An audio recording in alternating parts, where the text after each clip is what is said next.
Évangile de Jésus-Christ selon saint Matthieu. En ce temps-là, tandis que Jésus parlait aux disciples de Jean le Baptiste, voilà qu'un notable s'approcha.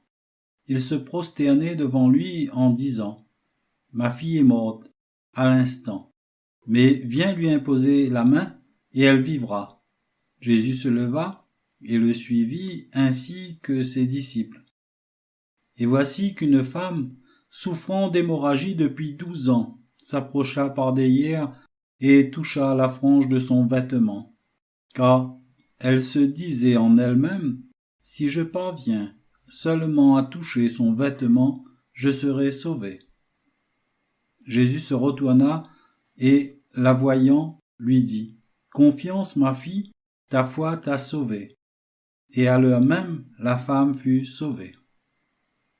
Jésus, arrivé à la maison du notable, vit les joueurs de flûte et la foule qui s'agitait bruyamment.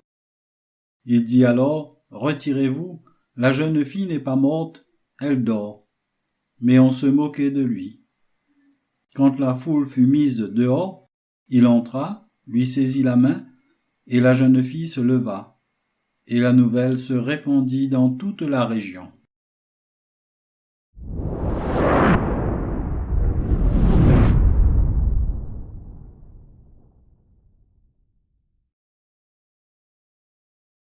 Le livre du ciel, tome 24, 29 juin 1928. Ma fille, lorsque ma volonté aura son royaume sur terre, et que les âmes vivront en elle, il n'y aura plus d'ombre, ni d'énigme dans la foi, et tout sera clarté et certitude. La lumière de ma volonté apportera dans les choses créées elles-mêmes la claire vision de leur Créateur. Les créatures le toucheront de leurs propres mains, en tout ce qu'il a fait par amour pour elles.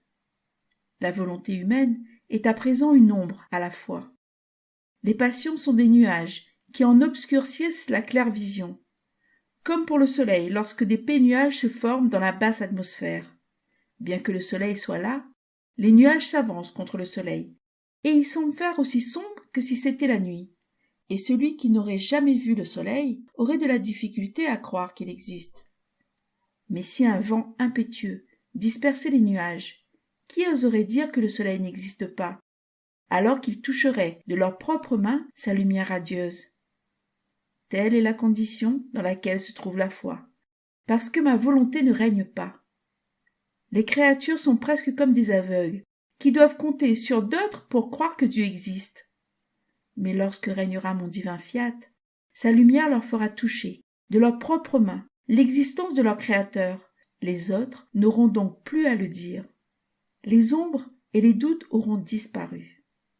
Et en disant cela, Jésus fit sortir de son cœur une vague de joie et de lumière qui donnera de la vie aux créatures, et, avec une insistance amoureuse, il ajouta : « Avec quelle impatience j'attends le royaume de ma volonté ! Je mettrai fin aux troubles des créatures et à nos souffrances. Le ciel et la terre se souriront. Nos fêtes et leurs fêtes retrouveront l'ordre du commencement de la création. Nous placerons un voile sur toute chose, afin que, plus jamais, les fêtes ne puissent être interrompues. »